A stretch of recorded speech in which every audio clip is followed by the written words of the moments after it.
បាទជំរាបសួរគ្រូខ្ញុំឈ្មោះលេងរ៉ាឆេននៅក្រុង AU5 ថ្ងៃនេះដែរគឺខ្ញុំធ្វើការងារពី topic UFW ជាដំបូងយើងត្រូវវាយ comment sudo UFW start ធ្វើ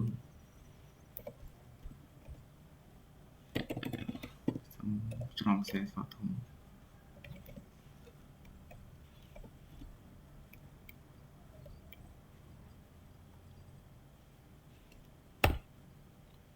ខ្ញុំវាយ password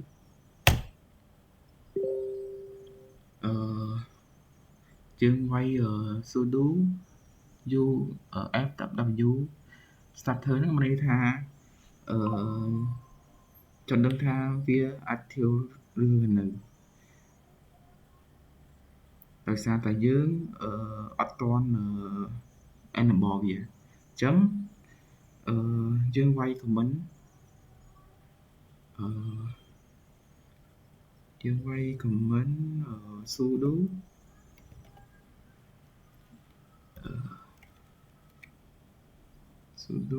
UFW ដដែលហើយយើងវាយពាក្យ enable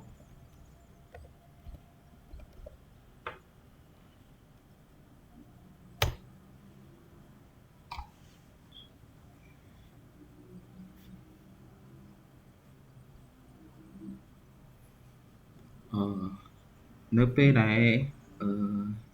enable វាហើយយើងមក comment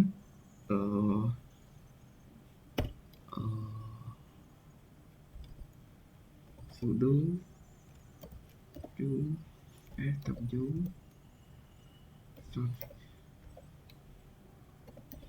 starter យើងវាយ sudo UFW starter ជាថ្មីបើវា active នៅបើវា active អញ្ចឹងយើងឃើញវា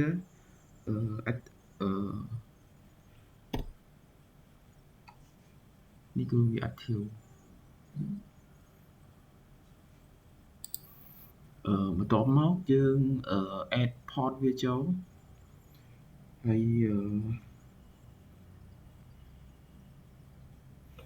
add port ហ្នឹងគឺយើងវាយ comment sudo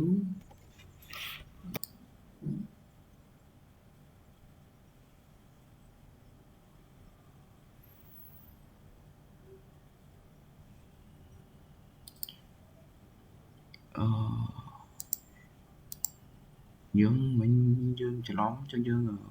វាយsudo AW setter ម្ដងទៀតយើងចង់ដឹងថា port វាហ្នឹងយើង add មិញហ្នឹងវាមកហើយឬនៅ sudo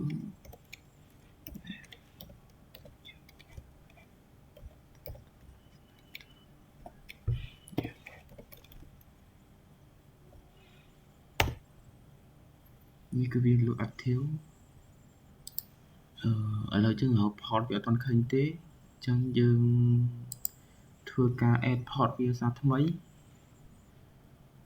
យើងវាយ comment sudo AW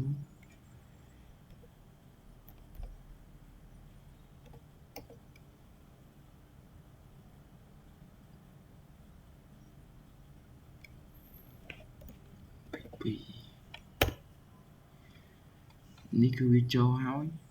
ដោយសារតែមិនយើង add ទៅវាអត់ចូលឥឡូវចូលហើយបន្ទាប់មកយើងវាយsudo UFW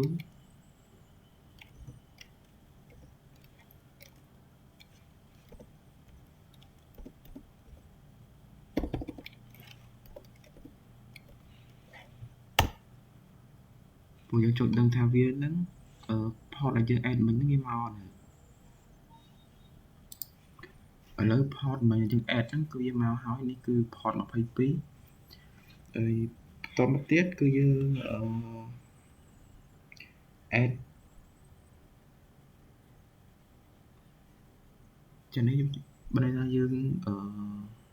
ចង់ដឹងវាមកហើយនៅយើងវាយ sudo uaw starter ហ្នឹងចង់ដឹងថា port ដែលយើង add មកមិញវាមកនៅឥឡូវវាមកហើយបន្តមកទៀតគឺយើងadd port លេខ10ម្ដងអញ្ចឹងយើងវាយ comment sudo វាយsudo uaw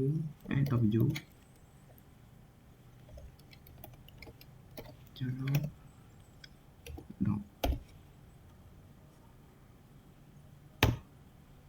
ហើយយើងទៅមើលវាម្ដងទៀតថាវាមកហើយនៅsudo uaw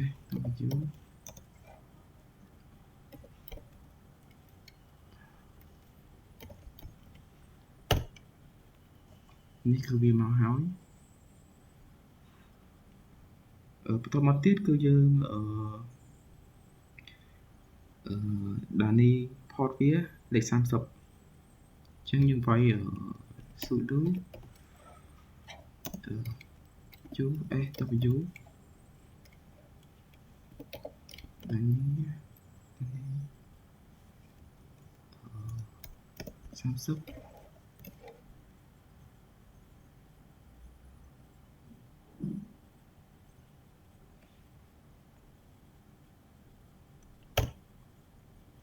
ចឹងយើងចូលទៅមើលវាម្ដងទៀតថាវាមកហើយនៅន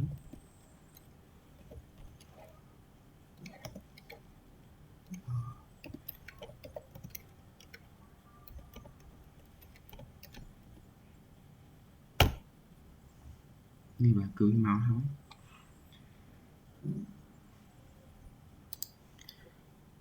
ចឹងបន្ទាប់មកគឺយើងបន្ទាប់មកគឺយើងreset UFW សារថ្មីអញ្ចឹងយើងវាយ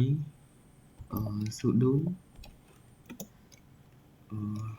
UFW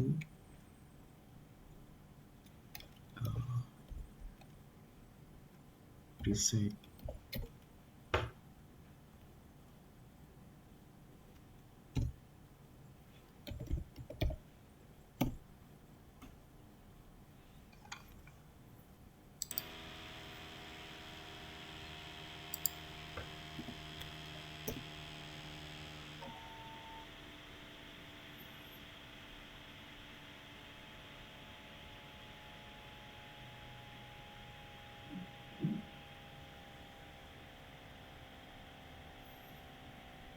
បន្ទាប់មកគឺយើង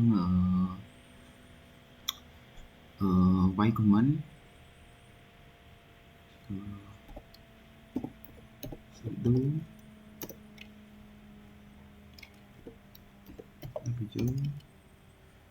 starter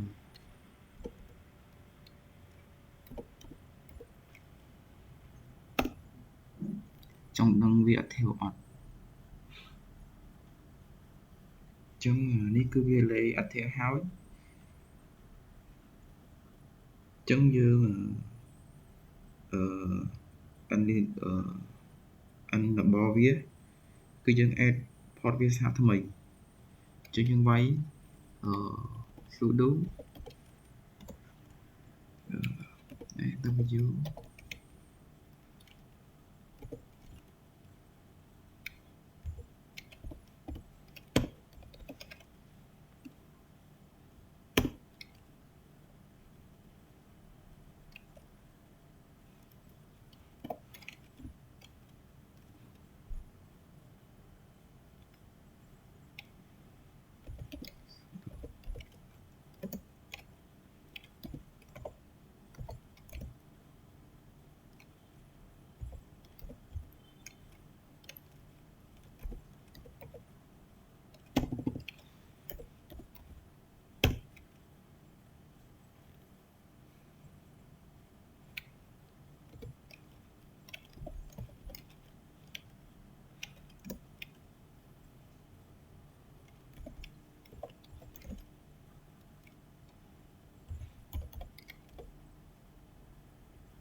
trước đây là cậu ca game ធ្វើបានបញ្ចប់